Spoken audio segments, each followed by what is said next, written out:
Ciao a tutti e bentornati in un nuovo video paranormal. Come potevo non parlarvi di uno dei personaggi più famosi legati al paranormale e ai famosissimi coniugi Warren? Sto parlando della bambola Annabelle, uno degli oggetti più inquietanti e pericolosi del mondo e che è stata anche di ispirazione per la serie di successo The Conjuring. Fu presentata per la prima volta al pubblico televisivo nel film L'Evocazione del 2013, che ha generato poi lo spin-off Annabelle e due sequel, Annabelle 2 e Annabelle 3. Pensate che Annabelle è tutt'oggi custodita all'interno di una teca e regolarmente un parroco va a benedirla. Ma sapevate che dietro questa bambola c'è una storia vera? Io oggi la voglio ripercorrere insieme a voi perché per gli amanti del genere come noi è quasi un obbligo farlo. Ma prima di iniziare, amici, vi chiedo di iscrivervi al canale e di attivare la campanellina delle notifiche per non perdere tutti i miei prossimi video. Ma adesso iniziamo. Quando sentiamo nominare Annabelle, pensiamo subito alla bambola del film The Conjuring, pelle di porcellana, sguardo assassino, ma in realtà la bambola della vera storia è una bambola di pezza, una Raggedy Ann con grandi occhi un po' buffi e capelli di lana rossi, sicuramente una bambola molto meno inquietante di quella che ci ha proposto il cinema. Ma non per questo la storia è meno inquietante, ma io voglio partire dall'inizio, voglio raccontarvi la storia che c'è dietro queste bambole, le Raggedy Ann, perché sono convinta che sia importante per capire meglio la storia che sto per andare a raccontarvi. Nel 1918 negli Stati Uniti vengono prodotte in serie le bambole di pezza Raggedy Ann da un'idea di un papà, Johnny Gruelle, che era un famoso disegnatore e scrittore americano. Un giorno, su insistenza della figlia, si recano insieme nella vecchia soffitta della nonna. Qui, mentre la bambina sta rovistando tra i vecchi ricordi della nonna, trova una bambola di pezza in pessime condizioni. Il papà decise di rimetterla a posto per poi regalarla alla figlia, sperando di renderla felice.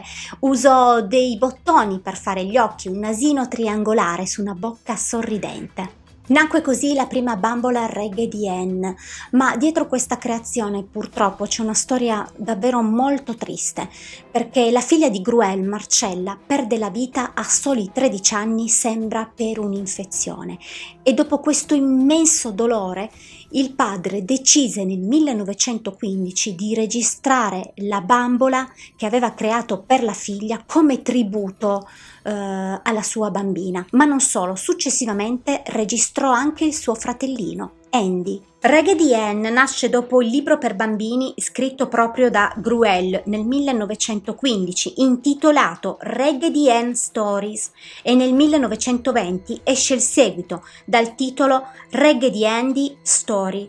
Da qui prende vita questa bambola che diventerà famosa in tutto il mondo. Ma andiamo alla storia di Annabelle.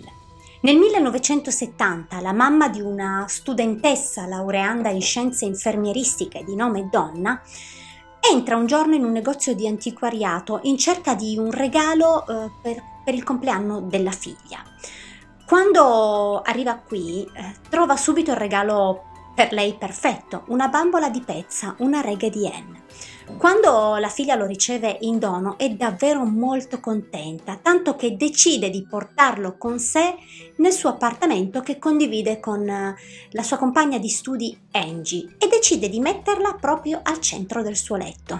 Procede tutto in modo tranquillo fino a quando, qualche giorno dopo, Donna ed Angie iniziano a notare alcuni movimenti della bambola, ma dei movimenti davvero impercettibili della testa e delle gambe. Infatti all'inizio le due ragazze non danno molto peso alla cosa, ma nei giorni seguenti la situazione diventa molto inquietante, perché la bambola viene trovata in stanze diverse dove stava normalmente. Alcune volte veniva trovata con le gambe incrociate, altre con le braccia conserte sul divano, altre volte appoggiata ad una sedia ed una volta in particolare la trovarono in piedi. Ma non è tutto, perché la bambola sembrava proprio voler far notare la sua presenza e sembrava voler proprio comunicare con le due ragazze. Infatti, un mese dopo il suo arrivo in quella casa, le due donne cominciano a trovare sparsi per casa dei bigliettini con su scritto aiuto o aiuta Lu. Lu chi era? Lu era un amico delle due ragazze che in quel momento era ospite a casa loro, ma fin da subito dall'arrivo della bambola si era mostrato inquieto verso quell'oggetto, tant'è vero che pensava fosse posseduta e aveva consigliato alle sue amiche di sbarazzarsene immediatamente, ma le due ragazze non lo fanno, anzi gli ridono in faccia. Ovviamente la situazione cambia quando anche le ragazze iniziano a notare che c'è qualcosa di abbastanza inquietante nella bambola, ma soprattutto quando si rendono conto che i bigliettini sono scritti con la calligrafia di un bambino e il tipo di carta che era stato utilizzato era una carta pergamena, una carta che loro non avevano in casa. Ma la situazione cambia di netto e spaventa tantissimo le ragazze quando un giorno Donna trova del sangue proprio sulla bambola e sulle mani e sul dorso, sangue che sembrava provenire direttamente da lei, da quella bambola. A questo punto le ragazze decidono di contattare un medium perché per loro era ormai evidente che la bambola era viva ed era posseduta. All'arrivo del sensitivo ascolteranno una storia che le scioccherà tantissimo e sono sincera, è una storia che ha scioccato un po' anche me. Il suolo sul quale sorgeva il complesso di appartamenti in cui vivevano una volta era un campo e proprio su quel campo molto tempo prima era stato ritrovato il corpo senza vita di una bambina di 7 anni di nome Annabel Higgins. Lo spirito della bambina aveva vagato per tantissimo tempo su quel campo, fino a quando Donna non aveva portato a casa la Raggedy Ann e in questo modo che Annabel, la bambina, aveva posseduto la bambola. Durante la seduta il medium racconta alle ragazze di non preoccuparsi perché Annabel non era uno spirito cattivo, era lo spirito di una bambina che si sentiva sola e aveva bisogno di amore. Fu così che le due ragazze, commosse da questa storia, decisero di tenere Annabel con sé in modo che la bambina non fosse mai più sola. Qualcosa però non funziona con Lu, il loro amico, che odiava quella bambola ancora prima di conoscere questa storia e che una volta appresa rimane terrorizzato tanto da avere degli incubi terribili su Annabel, una situazione che lo inquieta e lo terrorizza ogni giorno che passa. Una notte in particolare Lu si sveglia ma non riesce a muoversi.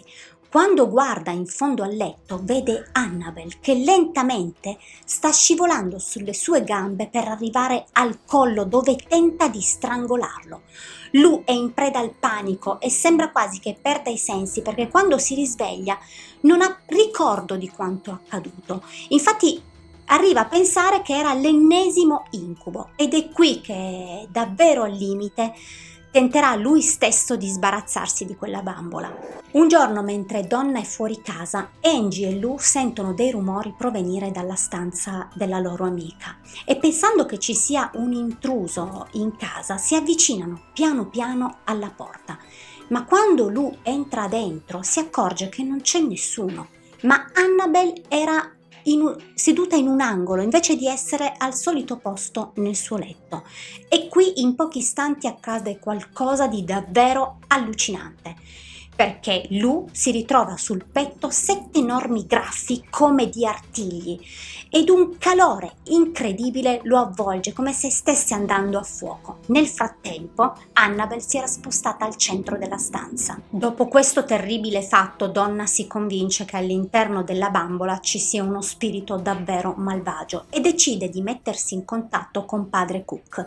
Gli racconta tutto, ma il parroco sostiene di non essere in grado di poter risolvere questa situazione. Decide infatti di parlarne con i suoi superiori e si mettono subito in contatto con i coniugi Warren. Ed e Lorraine al loro arrivo capiscono subito l'entità del problema e spiegano ai 3 ragazzi che la bambola non può essere posseduta ma solo manipolata. E vi racconta appunto che queste entità non possono possedere gli oggetti, ma solo manipolarli, per creare in questo modo l'illusione di essere vivi e per farsi accettare dalla persona che hanno deciso di possedere. La storia che il demone aveva raccontato al medium era solo per impietosire le ragazze, magari per possedere una di loro e per uccidere qualcun altro proprio lì dentro. Compresa bene la situazione, a questo punto i Warren decidono di portare via Annabelle con sé e di praticare insieme a padre Cook un esorcismo di liberazione sull'appartamento dei tre giovani. Durante il viaggio in macchina di Ed e Lorraine con Annabelle però qualcosa va storto, perché Ed perde diverse volte il controllo della sua autovettura e capisce che nei freni e nel servosterzo c'è qualcosa che non va. Immediatamente decidono di benedire Annabelle con dell'acqua benedetta, riescono così a guidare tranquilli fino a casa a Monroe in Connecticut. Arrivati a casa dei Warren, Annabelle comincia a manifestare i suoi poteri. Viene trovata spesso in posti insoliti, viene vista anche levitare. A questo punto i Warren decidono di contattare padre Bradford e di praticare un esorcismo di liberazione, ma il parroco sembra molto scettico su tutta questa faccenda. Infatti un giorno prende in braccio la bambola e dice: Annabelle, tu sei solo una bambola di pezza e non puoi fare del male a nessuno. Quando il parroco lascia casa dei Warren però perde il controllo della sua autovettura e rimane coinvolto in un incidente che gli procurerà delle gravissime ferite. Da questo episodio i Warren decidono di chiudere Annabelle all'interno di una teca dentro il loro museo dell'occulto e lì, con una croce sopra la teca e regolarmente benedetta, sembra che non si sia più mossa e che non abbia mai più creato problemi, ma viene ritenuta responsabile di un altro incidente purtroppo ai danni di un ragazzo che insieme alla sua compagna aveva visitato il museo e che per tutto il tempo aveva preso in giro Annabelle. All'uscita del museo la coppia rimane coinvolta in un incidente con la loro moto, schiantandosi contro un albero dove il ragazzo muore sul colpo, mentre la ragazza sopravvive miracolosamente. È proprio lei che successivamente racconterà che poco prima di schiantarsi stavano scherzando su Annabelle, la bambola maledetta. Amici, che storia! Io la conoscevo già, ma non conoscevo la parte della creazione delle bambole Raggedy Ann. Anche lì una storia davvero molto particolare e soprattutto molto triste. Voi la conoscevate questa storia? Fatemi sapere nei commenti. Secondo voi è vero quello che sostenevano i Warren, cioè che le entità maligne non potevano possedere gli oggetti ma solo manipolarli, con l'intenzione poi di possedere le persone che possedevano questi oggetti? Fatemelo sapere nei commenti perché sono curiosa e vi leggo. Amici, siamo arrivati al termine. Se questo video vi è piaciuto, mi raccomando, lasciatemi un like. Io vi mando un bacio grande e ci vediamo la prossima settimana con un'altra storia. Ciao amici!